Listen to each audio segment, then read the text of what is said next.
Hello everyone. तो अब बात करते हैं टाकायासु आर्थराइटिस में। ये तो आपने सुना ही होगा।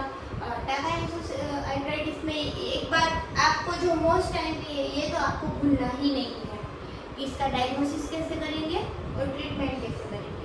अगर सपोज आप ऐसे कोई फीमेल आई आपके पास, सपोज कि 38 ईयर ओल्ड फीमेल है, जिसको है कि हेडेक हो रहा है, फीवर हो रहा है, आज पेन हो रहा है, जब आपने उसका बीपी नापा तो दोनों हाथों में अलग अलग डिफरेंस आ रहा है, और जो पल्सेशन है वो फील नहीं हो रही है, बहुत फीवर है या एब्सेंट है, उसमें मोस्ट कॉमन हम सबक्लेवियन आर्टरी देखेंगे।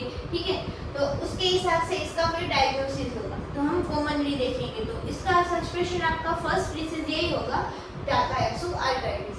अब ये मोस्ट कॉमन है जीसीए से, जॉइंट सेल आर्थराइटिस से। फीमेल में कॉमन होता है, मेल से ज़्यादा 40 साल के अंदर होता है, और HLA-B52 के साथ एसोसिएटेड होता है।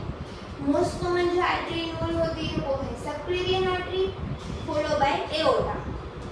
ठीक है, अब इसके क्लिनिकल फीचर्स में दो है। ठीक है, अर्ली फेज और लेट फेज। अर्ली फेज को सिस्टमिक बोलेंगे। सिस्टमिक मैनिफेस्टेशन होंगे जिसमें आएंगे fever, arthritis, weight loss. Late phase में ओक्लूसिव आएंगे, जिसमें लिम्ब क्लाउडिकेशन, दर्द होगा। ठीक है, वीक या फिर एब्सेंट पल्स होगा। बीपी का 10 mmHg से ज़्यादा डिफरेंस होगा। केरोटिड या सबक्लेवियन ब्रूट्स देखने को मिलेंगे, एब्डोमिनल ब्रूट्स भी देखने को मिल सकते हैं। हाइपरटेंशन होगा। ठीक है, dizziness, syncope, stroke, visual disturbance और एओर्टिक रिगर्जिटेशन, ये सारा है। ठीक है, फिर अगर एओर्टा को इन्वॉल्व कर लिया तो एक्यूट एलपीएफ भी हो सकता है इसमें, और पल्मोनरी और रीनल आर्टरी भी इन्वॉल्व हो सकती है। उसके हिसाब से इसके आप कॉम्प्लिकेशन हो सकते हैं।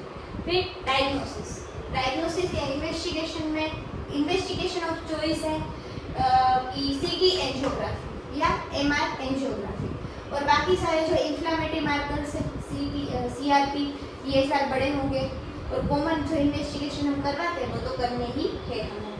ठीक है, फिर हम ट्रीटमेंट देखेंगे।